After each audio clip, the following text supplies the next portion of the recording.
What's up, guys? Welcome back to OG Sports TV and welcome back to another episode of Real Talk.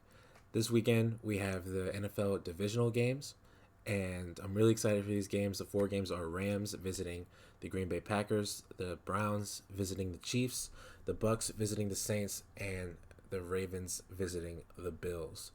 We're going to start with the Rams and the Packers. That's the first game of the weekend, Saturday at 4:30. The Rams, have a few injuries to talk about. Aaron Donald, Cooper Kupp, and Jared Goff. See, Aaron Donald, he had a rib injury. It wasn't exactly broken ribs. It was something to do with the tissue, but it seems like will be good to go. And see, Cooper Kupp has some sort of knee injury. It's called bursitis. I'm not too sure what that is, but he hasn't practiced this week so far, but he might still end up playing because it's the playoffs. We'll see how effective he is if he gets out on the field. And Jared Goff, something that I will talk about in this video, his thumb injury that he played last weekend against Seattle. He wasn't supposed to. He came in because John Wolford got hurt, but he's practiced all week, so it seems like he should be good to go. But the thing to think about with this game is Jared Goff's hand as he throws. It's going to be cold in Green Bay. It's going to be 30 degrees and under. It's likely going to be snow on the ground. It's going to be hard. It's going to be hard for Jared Goff to be able to throw effectively in this game, and they're going to have to play ground and pound type of football. They're going to have to hope their defense comes through with another masterclass. But that's not that hard to believe that it will happen. The DC Brandon Staley has been incredible this year for the Rams, and you think that they'll need him to be on his game, and they'll probably need a defensive touchdown to be able to win this game on the road. But it could happen. The Rams defense this year, second in the league in opposing quarterback rating, first in the league in yards per game, and first in the league in opposing yards per attempt. So, and also first in the league in points per game. This is the best defense in the league. So, and I've always said the defense travels. So, could they go up there to Green Bay and take over this game? Absolutely. But I don't think the Rams win unless that happens. So, and you also have to think that the Rams, they're from Los Angeles. They're a West Coast team and from good weather, and they're going all the way across the country to play in Green Bay, which is essentially a frozen tundra. Like I said, it'll be under 30 degrees. It'll likely be snow on the ground. The cold is not going to be kind to Jared Goff's hand. He will likely struggle. And Aaron Rodgers is not going to struggle because he's used to this, and it almost doesn't matter that the Rams are the best defense in the league because you can't throw anything at Aaron Rodgers that he hasn't seen before. Rodgers this year was the best quarterback in terms of touchdown passes and rating. He had 48 touchdowns and 121.5 quarterback rating, which is both good for best in the NFL. And he's throwing to what's probably the best wide receiver in the league in Davante Adams, will be involved in a very interesting matchup against first-team All-Pro Jalen Ramsey. Adams this year, 115 catches for 1,374 yards and 18 touchdowns. He scored 18 touchdowns, and he missed 3 games. So it's going to be fun. It's going to be fun seeing how that matchup plays out. I'm curious to see if the Packers move Davante Adams into the slot to get away from Jalen Ramsey. I don't think they need to do that, but we'll see how that plays out. Aaron Jones, the Packers might need him to get going. He had 1,100 yards this year. He's been good. They might need him to get going for a little bit of help. Might be a slower, grinded out type game for them. I don't think they're going to score a ton of points, even though they're first in the NFL in points per game, just because of how good this defense is. But I think they'll be able to score enough. They might have to go a little bit slower than what they're accustomed to.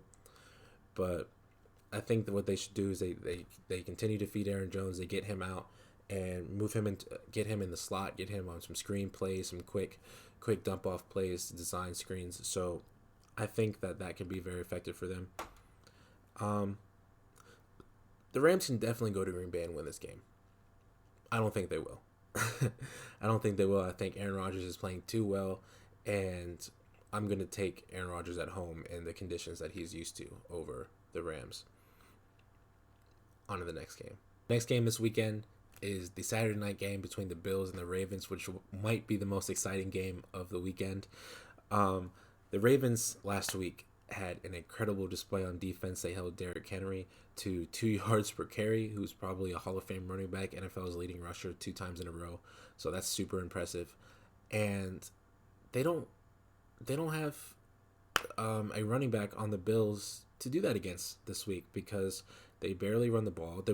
Josh Allen is their biggest rushing threat. He has 8 touchdowns this year rushing, but they don't have to do that this week, which is going to be super interesting to see how they can hold up, and if the play action game is still going to be effective for the Bills, considering that the Ravens know that they're not worried about Zach Moss or Devin Singletary. On the flip side, can the Bills contain Lamar Jackson on the ground? He had 1,000 rushing yards this year as a quarterback, and they really struggled against quarterbacks that run. You saw it in the 2 games against Cam Newton and against the game against Kyler Murray, which was that crazy Hail Mary game, if you guys remember. They gave up 4 rushing touchdowns to those quarterbacks in 3 of those games since they played Cam Newton twice in the division. And it's going to be so interesting. I think that there are 2 things that would be the difference makers in this game. It's going to be Lamar on the ground, and it's going to be if the Ravens defense can get the Bills off the field on 3rd down. The Bills have the best 3rd down percentage in the NFL at 49.7%. They're converting half of their 3rd down plays. That's insane. Absolutely insane. They're so efficient. But continuing on with the Ravens defense, their point differential is the best in the league, and they're 2nd in the league in points per game allowed. So the matchup in this game is the Bills offense against the Ravens defense, and it's gonna be really incredible to see how this turns out, because the Ravens, they have great players on defense. They have Marlon Humphrey, they have Jimmy Smith, but the Bills have all these weapons to throw at you. Like they're almost low key. You think about Stephon Diggs, who has all these leading the NFL in all these categories in yards and receptions, and Cole Beasley, who is a man beater, who moves the change. He's very good. He was a 2nd team All Pro somehow. and if you were paying attention, you know that Gabriel Davis is making plays left and right. So it's like, how are the Ravens going to be able to defend all these players? And even though I mentioned that the Bills don't really have a rushing attack, they use Singletary and Zach Moss in the screen game and the short passing game, so they are a factor. And you still have to think about Josh Allen using his legs in design plays and on scrambles. So we'll see how this turns out. These 2 teams, one of the reasons why this game is so interesting is because these 2 teams are so different stylistically. The Bills are a pass-first team, as I've mentioned, and the Ravens are a run-first team. The Ravens this year are 5.5 yards per carry and 191 yards per game on the ground. Both of those numbers are good for best in the NFL. Best. And the Bills' defense against the run is not good, to say the least. 25, 25th in the league in yards per carry. 25th against the best rushing attack in the league. They're going to get shredded on the ground, especially by Lamar Jackson. And Lamar Jackson is not even the only rushing threat. They have J.K. Dobbins and Gus Edwards. So it's going to be interesting to see how, the Ravens can defend the Bills' weapons in the passing game. It's going to be also going to be interesting to see how the Bills on defense can defend the Ravens on the ground. The Ravens might rush for another 300-plus yards this game. They might. And I think they're going to have to win this game on the road, because the Bills Mafia is going to be out there. They're going to show out. And something I wanted to mention, I'm thinking about this game all week, and the more I think about it, the more I'm thinking that the Ravens can come in there, and all the numbers say they're going to come in there, they're going to control this game, and they're going to win this game, which should be a close game and an exciting game. But it's so hard for me to pick against the Bills, because it just seems like they have that magic of a team that goes on to win the title. You know what I'm saying? And the Chiefs last year had it when they came back against the Texans, and they had that game against the Titans where the Titans came in, they were hot, and the Chiefs still ended up pulling it out. They had that magic. You just felt like you just knew that they were going to do it.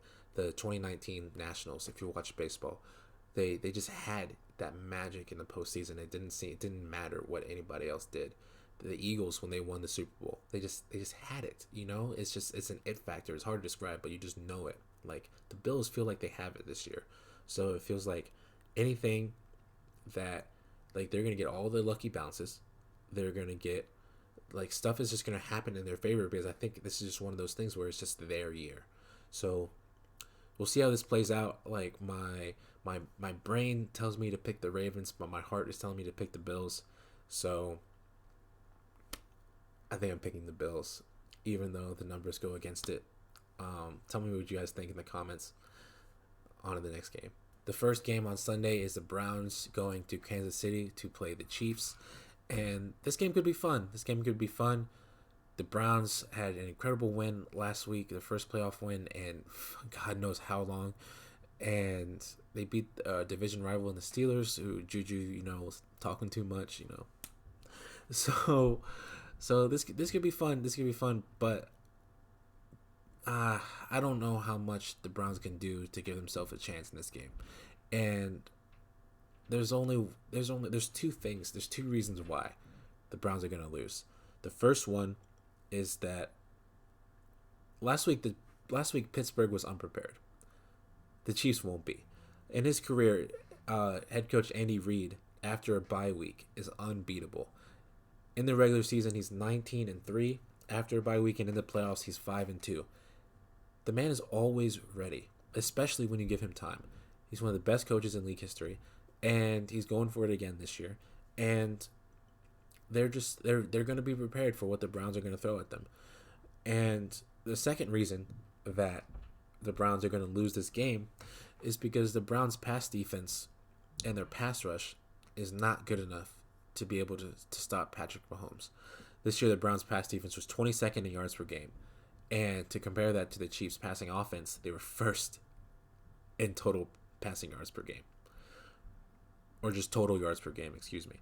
So, they're not going to be good enough to stop Patrick Mahomes, who is probably the best quarterback in the league. It's a debatable point, but and you think about it, the Browns pass rush is almost non-existent, and that's something that's crazy to say considering they have Myles Garrett, who's a fantastic defensive end. But last week against the Steelers, the Big Ben passed 68 times, and the Browns didn't sack him once. Not even once in 68 pass attempts. And they were 28th in quarterback pressure this year. 28th. What does this tell you? It means quarterbacks can sit back there, they have all day, and they can just pick you apart. And the Browns, if you look at that game, they were up 28-0 in the first quarter. They almost gave up the game. They almost let the Steelers back into it. So even if the Browns get an early touchdown, an early 2 touchdowns, like we've seen this before with Patrick Mahomes in the playoffs last year against Houston, they were down 24-0. They came back and won. And I don't even think they're going to have to do that this week against Cleveland, because I think Cleveland's not good enough to stop the Chiefs from scoring. The Chiefs will score. The Chiefs are going to blow out the Browns. They're going to win by 20. So, and you can see that this is the biggest line of the weekend. If you look, Vegas has this game as the Chiefs as a 10-point favorite in the second round of the playoffs. That's insane. But it's the Chiefs. The Chiefs are just better, and it's as simple as that. They have 5 receivers with 400 plus yards this year. And you think the first 2 people you think of are Hill and Kelsey, but they still have Demarcus Robinson, they still have Sammy Watkins, and they still have Mecole Hardman, and you never know which one of these guys is going to be the third option on any given game.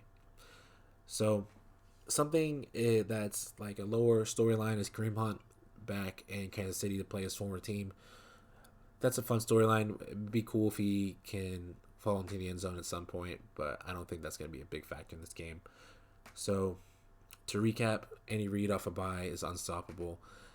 The Browns passing defense is not good enough to stop the Chiefs on any front. They can't pressure Mahomes. They can't cover anybody. So, it's going to be a long day for the Browns, I think. And they're on the road against Kansas City. So, I think they lose, and I think they lose big. On to the next game. The last game of the weekend, we'll have the Buccaneers visiting the Saints in New Orleans on Sunday night. And this game is very exciting. This game is very exciting because we've seen it twice already this year. And both of those games, the Bucs got smoked by the Saints. One of them worse than the other. I think the score was 38-3. And in those games, Brady did not perform very well. I think the Saints confused him with a lot of these zone schemes that they were running, and that's gonna be the what the spotlight is on this game. The Bucks offense against the Saints defense, and the reason why is because the Bucks offense has been incredible this year, and so has the Saints defense. So the Bucks offense is second in yards per game, second in touchdowns, and third in points per game. They score for fun, and they have all these weapons. They have Mike Evans, Chris Godwin, Antonio Brown, Rob Gronkowski, Cameron Brate showed up last week. They have two running backs can hurt you, Ronald Jones and Leonard Fournette, who had a good game against Washington. And every once in a while, we'll see Scotty Miller come out and have 100 yards. So they have all these guys who can hurt you. So you're thinking to yourself, how can any team defend all of these guys? Well, the Saints did a pretty good job. And their pass defense this year, they're fifth in yards per game and sixth in yards per attempt. And they're one of 5 teams to hold opposing rushers for an average of under 100 yards per game. So they're good on pass defense. They're good on run defense. And so how does Tom Brady go to New Orleans and win this game? He's gonna have to carry. He's gonna have to make some incredible throws. And can he do that? Absolutely. His playoff experience will absolutely show through. But I don't think Ronald Jones and Leonard Fournette are going to have good days. So he's not going to have that to fall back on. And where the Bucks win this game is in the red zone. If they get to the red zone, this is where the Saints Achilles heel is. They're 29th in red zone defense in terms of giving up points. So the Bucks cannot waste opportunities when they get in the red zone. They can't. They have to be clinical, because if they're not, they lose this game. 10 times out of 10, they lose this game if they don't score when they need to in the red zone. And another thing to keep an eye on for this game is blitzing, as far as the Bucks defense blitzing Drew Brees. Don't blitz Drew Brees. Drew Brees is second in the league against the blitz, and I think that showed in the 2 games they played this year, because the Bucks are 6th highest in blitz rate. They get after you, but it doesn't matter, because Drew Brees is so good at getting the ball out quick, because he knows exactly where he wants to go, and he gets through his progression so quickly. So even if you take away his first or second option, he always has a backup plan. He always has a security blanket. So the Bucks can't blitz him. They can't. But if precedent shows that they're going to, and Drew Brees is going to take advantage of that. So I think it's going to be tough for the Bucks to go in and win this game, despite how loaded that team is. I don't think their defense is going to do enough for them to win. So, and another thing, this is Brady's record in the playoffs. He's 4-3 now with the win against Washington last week in the playoffs without a bye week.